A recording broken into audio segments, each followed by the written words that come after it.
ए जी, ओ जी, T R G, लो जी, जो मैं करती हूँ वो तुम भी करो जी। जैसा कि आप सबको पता है कि टी आर जी का केस सुप्रीम कोर्ट में चैलेंज है, लेकिन ये सब हमेशा ऐसा नहीं रहेगा। अगर आप एक रिस्क टेकर हैं तो आपके लिए ये एक बेहतरीन अपॉर्चुनिटी है, लेकिन if you are a cautious investor तो फिर मुहतात रहिए। और इसी तरह की मजीद अपडेट्स जानने के लिए फटाफट से PSMU के YouTube चैनल को सब्सक्राइब कर दीजिए और हमारे साथ जुड़े रहिए।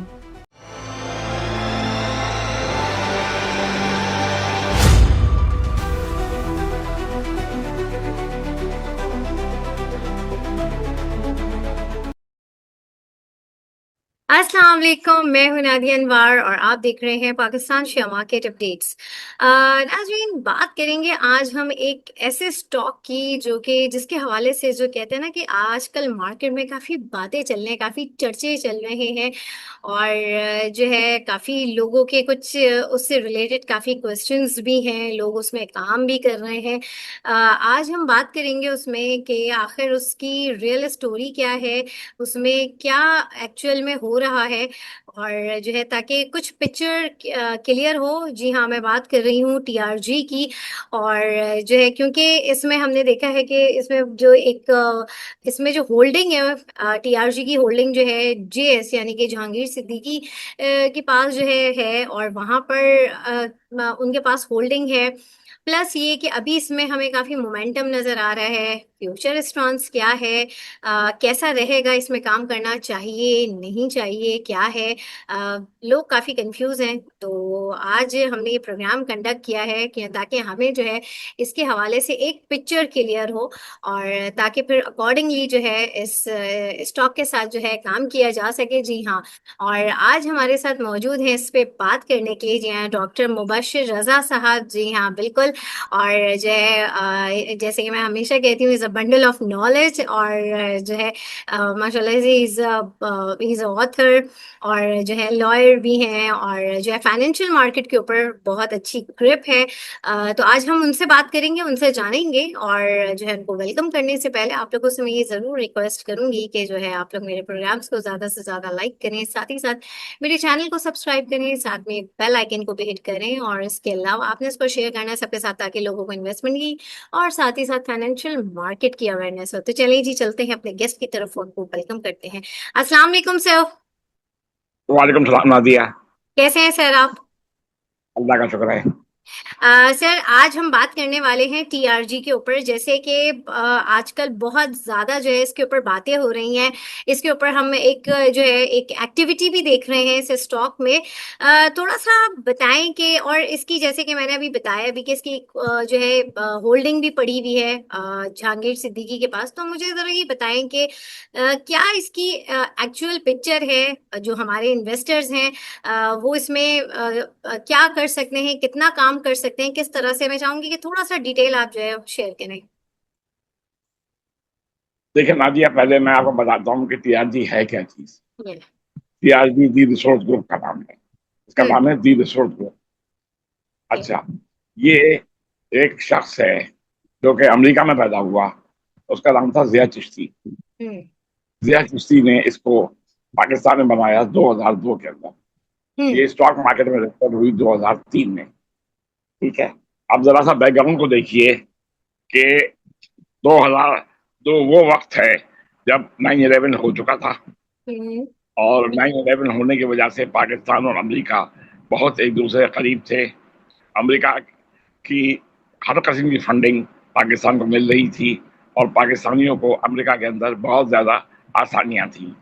चुनाचे इस एनवायरनमेंट के अंदर गवर्नमेंट ऑफ पाकिस्तान की भी कोशिश थी कि ऐसी कंपनियां टेक्नोलॉजी की आए मार्केट में जो कि अमेरिका के साथ मिलकर कोई काम कर सके। ये एक गवर्नमेंट ऑफ पाकिस्तान का 97 से ही एक बल्कि 96 से ही ये प्लान था कि टेक्नोलॉजी के अंदर, खास तौर पे कंप्यूटर टेक्नोलॉजी के अंदर पाकिस्तान आगे जाए और तरक्की कर सके। तो इसके लिए बहुत से इंसेंटिव दिए जाते रहे। पहले भी सॉफ्टवेयर बोर्ड बना, बहुत से काम हुए और बहुत सी छोटी छोटी कंपनियां ऑपरेट करती थी, लेकिन बड़े पैमाने पर कोई कंपनी इस्टेब्लिश नहीं हो सकी।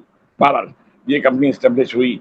दया चिश्ती वो शख्स है जो कि 1971 में अमेरिका में पैदा हुआ और इसका बाप एक अमेरिकन था और माँ पाकिस्तानी थी। 74 में इसके बाप की डेथ हो गई और ये लोग पाकिस्तान आ गए। इसकी स्कूलिंग पाकिस्तान में हुई है, लेकिन फिर बाहर क्वालिफिकेशन इसने हासिल की जाके अमेरिका के अंदर, और अमेरिका की अच्छी यूनिवर्सिटी से पढ़ा हुआ लड़का है।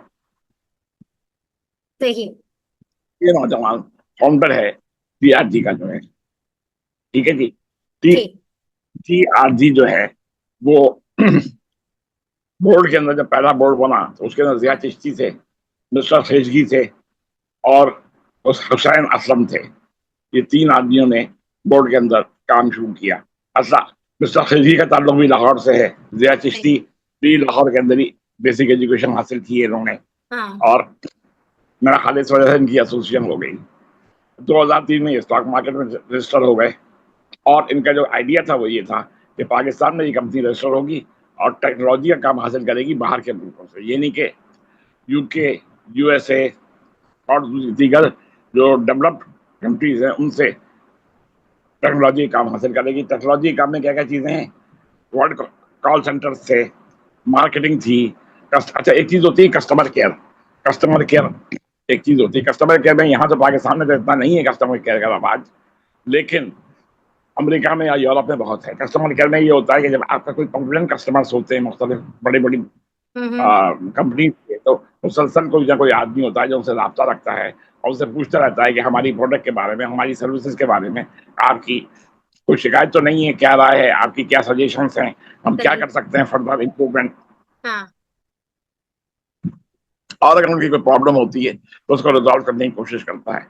तो कस्टमर केयर का एक बहुत बड़ा काम है जो कि डेवलपिंग कंट्रीज खासतौर पर यूरोप और अमेरिका के अंदर बहुत ज्यादा पैसे लोग बनाते हैं, क्योंकि उनको चाहिए होते हैं ऐसे लोग जो कि बैठे रहें और उनके कस्टमर से बात करते रहें। तो ज़ाहिर कंपनीज को यूजुअली आउटसोर्स करती हैं। इसी तरीके से सॉफ्टवेयर डेवलपमेंट का काम है वो भी आउटसोर्स हो जाता है। मेडिकल ट्रांसक्रिप्शन का काम है, लीगल ट्रांसक्रिप्शन का काम है, वो महंगा पड़ता है, वो भी अंडर डेवलप कंपनी को आउटसोर्स करते हैं। सही। इस तरह से मार्केटिंग का, टेली मार्केटिंग का काम होता है, वो भी आउटसोर्स कर देते हैं। क्योंकि अगर अमेरिका के अंदर कोई आदमी ये काम करे तो मिनिमम 10 से 12 डॉलर पर आवर की पड़ते हैं जाके, जबकि पाकिस्तान में बहुत सस्ता पड़ जाता है या इंडिया में बहुत सस्ता पड़ जाता है, क्योंकि करेंसी डिफरेंस बहुत बड़ा है बीच में।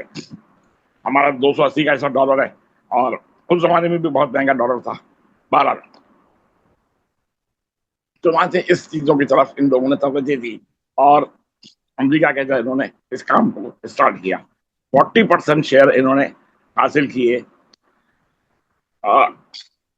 वहां अपने कॉल सेंटर के अंदर, हम्म। अमेरिका के अंदर 41 कॉल सेंटर के अंदर हासिल किए। अच्छा, उसके बाद इन्होंने एलियन कम्युनिकेशन के अंदर इन्होंने एलियन कम्युनिकेशन को इन्होंने एक्वायर किया अमेरिका के अंदर, एलियन कम्युनिकेशन को एक्वायर किया और उसके अंदर काम शुरू किया। प्रिंसिपल ऑब्जेक्टिव यही था जो मैंने आपको बता दिया कि टेक्नोलॉजी और कस्टमर केयर,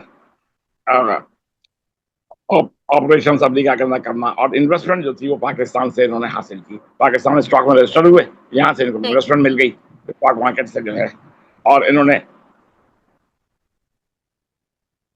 मल्टीपल कंपनीज को हायर कर लिया, जिसमें एक एलियन कम्युनिकेशन थी, एक स्काईएन था, एक डीसीएस कंपनी थी। 2005 में इन्होंने एफिनिटी के नाम से कंपनी स्टेब्लिश की अमेरिका के अंदर, जो कि सॉफ्टवेयर और हाई टेक चीज़ों को डेवलप करती थी जो है। 2010 में इन्होंने टीआरजी इंटरनेशनल बनाई, जिसके अंदर के 45% शेयर टीआरजी पाकिस्तान का था। अब ये समझने वाली बात है, यहाँ पे समझने वाली बात आती है लीगली और फाइनेंशियली जो है, कि अमेरिका में कंपनी बनाई गई टीआरजी इंटरनेशनल, ठीक है, और उसकी होल्डिंग कंपनी में 45% शेयर टीआरजी पाकिस्तान का था। यानी जो भी पैसा अच्छा। टीआरजी इंटरनेशनल कमाएगी उसमें हाँ। 45% शेयर पाकिस्तानी कंपनी के पास आएगा। पाकिस्तानी ये की। नहीं कि स्टॉक मार्केट के अंदर जो लोगों ने शेयर उठाए हुए हैं उनको मिलाकर टोटली 45% उसमें पैसा मिलेगा सब शेयर होल्डर को, जिन्होंने भी शेयर उठाए हुए हैं। तो ये एक बहुत बड़ा बूस्टअप है पाकिस्तानी स्टॉक होल्डर्स के लिए, सही। क्योंकि जो पैसा वहां कमाया जाएगा वो $1 280 का है, और यहाँ करेंसी डिफरेंस बहुत बड़ा है। तो $1 अगर वहां वो कमाते हैं तो यहाँ 280 का फायदा होता है पाकिस्तानी स्टॉक होल्डर को। तो ये बहुत बड़ा फायदा था, ये सही समझने वाली बात है। सही। अच्छा, तो 2010 में बनी थी 45। अच्छा, उसके बाद इन्होंने 2020 में कंपनी बनाई आईबैक के नाम से, हाईटेक। आईबैक्स के नाम, हाईटेक। आईबैक्स, आईबैक्स के नाम से, हाईटेक नहीं, हाईबैक्स, Hitex. IBE, Ibex, IBEX, Ibex के नाम से। सही।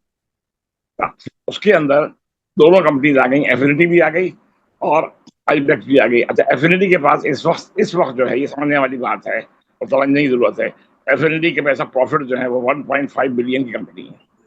एफिनिटी की वैल्यूएशन जो है वो 1.5 बिलियन की है, 1.5 बिलियन डॉलर्स, 1.5 बिलियन डॉलर मामूली रकम नहीं है।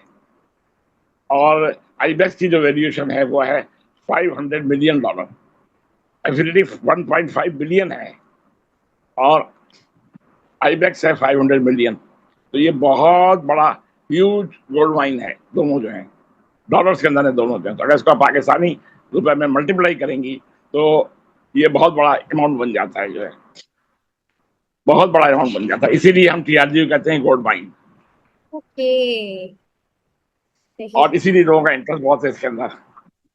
अब 2021 में ये हुआ कि इसके ऊपर सेक्सुअल हरासमेंट का इल्जाम लगा जिया चिश्ती पे, हाँ। और उसकी वजह से इसने रिजाइन कर दिया तमाम जगहों से जो है, और तमाम पावर्स चली गई हुसैन असलम और मिस्टर खिलजी के पास जो है। अच्छा, इस इन द मीन टाइम ये हुआ था कि जिया चिश्ती ने कोलेट्रल के लिए अपने शेयर जो थे मॉर्गेज कर दिए थे जहांगीर सिद्दीकी के पास, JS बैंक के अंदर। हम्म। तो एक बहुत बड़ा हिस्सा JS के पास आ चुका था क्योंकि उसको जरूरत थी पैसों की, उसने मॉर्गेज कर दिए शेयर जो है। अच्छा, उसके बाद अब आती है बात लिटिगेशन की शुरू जो है। जो TRG का बोर्ड था, चिश्ती तो अलग हो गया, अब TRG का बोर्ड रह गया जिसके अंदर हुसैन असलम थे, खिलजी थे और कई लोग थे। इन्होंने ये किया कि इन्होंने बाइंग की, एक कंपनी रजिस्टर की ग्रीन ग्रीन ट्री के नाम से, ग्रीन ट्री के नाम से बरमूदा के अंदर जो है। और उस ग्रीन ट्री बरमूदा ने बाइंग शुरू कर दी TRG पाकिस्तान के स्टॉक्स की जो है।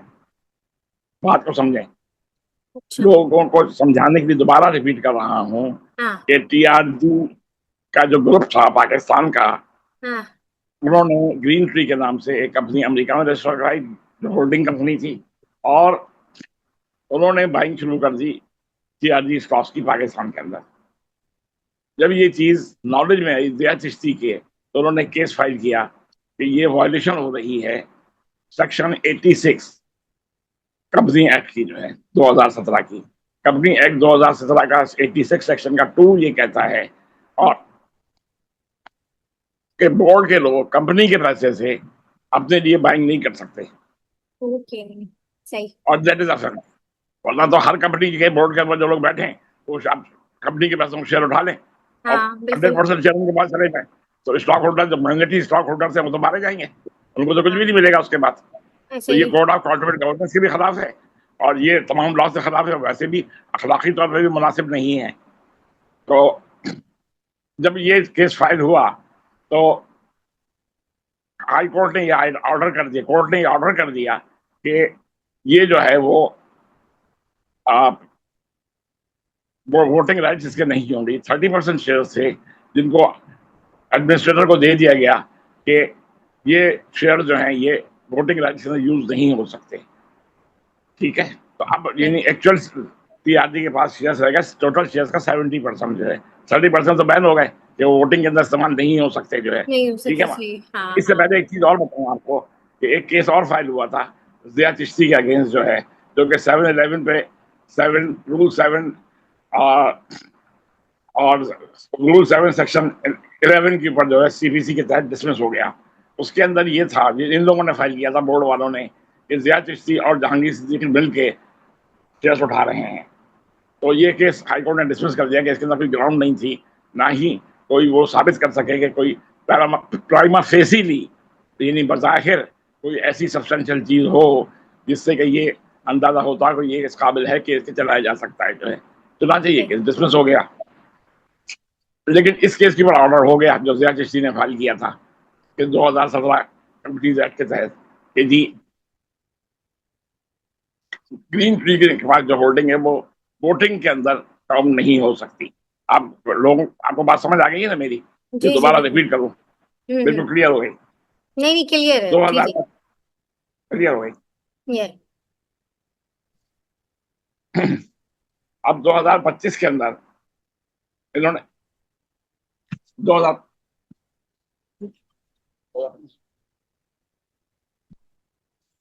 2025 के अंदर हाई कोर्ट ने ऑर्डर किया कैंसिलेशन का जो है। इसके हम्म। बाद ये लोग चले गए अपील के अंदर, बोर्ड वाले जो है सुप्रीम कोर्ट के अंदर। लेकिन सुप्रीम कोर्ट ने भी उस ऑर्डर को मेंटेन रखा। सुप्रीम कोर्ट ने भी उस ऑर्डर को मेंटेन रखा और इनकी अपील डिसमिस हो गई बोर्ड वालों की जो है। अब इसमें पोजीशन ये आती है कि हम्म। जहांगीर सिद्दीकी के पास इस वक्त जो पोजीशन है वो है 29.3% शेयर। ओके, सही। और एक तरीके से जहांगीर सिद्दीकी के पास काफी ज्यादा शेयर्स आ चुके हैं। पहले उसके पास शेयर से 14%, सही। अब उसने ले लिए हैं 29.3% शेयर टोटल शेयर्स के अंदर। ठीक है। अच्छा। और 1.5% शेयर जो है वो है ज़िया चिश्ती के पास। ठीक है। इस तरीके सही। से अगर ये दोनों मिल जाते हैं तो इनकी पोजीशन तकरीबन 31% के करीब शेयर होल्डिंग की बन जाती है। बाकी रिमेनिंग शेयर जो है वो दूसरे लोगों के पास हैं, कंपनीज के पास हैं, जनरल हम्म। पब्लिक के पास हैं, इंश्योरेंस कंपनीज के पास हैं, म्यूचुअल फंड्स के पास हैं, लीगल लोगों के पास हैं। सही। अच्छा, अब सूरत हाल ये बनती है इसके अंदर कि जो फ्लो चार्ट है वो ये बता रहा है। हम्म। तो टीआरडी पाकिस्तान पैसा कमा रही है टीआरडी इंटरनेशनल से, और टीआरडी इंटरनेशनल जो है आईबेक्स से और एफएलडी से कमा रही है। अब 2 बिलियन का गेम है। $2 बिलियन का गेम है इसके अंदर। ठीक है। और अब अगर जहांगीर सिद्दीकी इसको टेक ओवर करता है, हम्म। ठीक है, जहांगीर सिद्दीकी का टेक ओवर कर लेता है इसको, तो जहांगीर सिद्दीकी एक बहुत बड़ा ग्रुप है। और अब तक जितने वेंचर जहांगीर सिद्दीकी ने किए हैं तकरीबन सब के सभी इंतहाई सक्सेसफुल रहे हैं। सही। अगर जहांगीर सिद्दीकी की हम हिस्ट्री देखें तो हमें पता चलेगा कि जितने भी वेंचर किए हैं, जहांगीर सिद्दीकी खुद मिडिल क्लास आदमी था। उसकी लाइफ हिस्ट्री आप सुने तो पता चलता है कि वो खुद एक मिडिल क्लास आदमी था। उसने अपनी मेहनत से तरक्की की है हम्म। और स्टॉक मार्केट में भी तरक्की की है, जगह जगह तरक्की की है। तो जितने भी आज तक उसके वेंचर हुए सब सक्सेसफुल हुए। सही।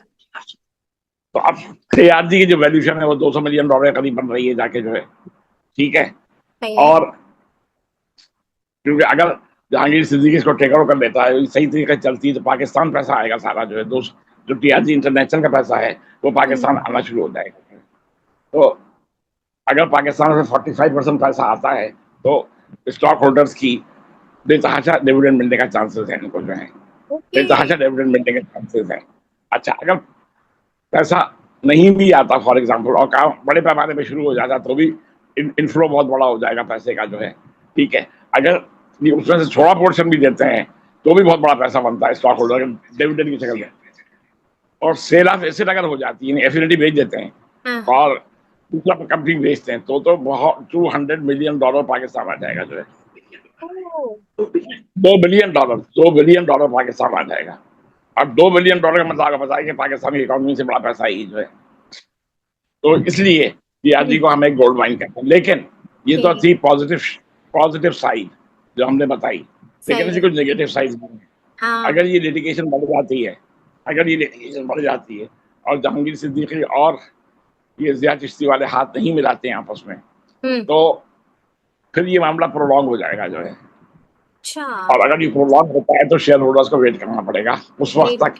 जब तक कोई रेजोल्यूशन ना पास हो। लेकिन मैं समझता हूँ जहांगीर सिद्दीकी बेहतरीन कारोबारी जहन रखता है हम्म। और उसके ग्रुप के लोग बहुत जहीन लोग हैं, और ज़िया हाँ। चिश्ती भी शायद बहुत तेज आदमी है।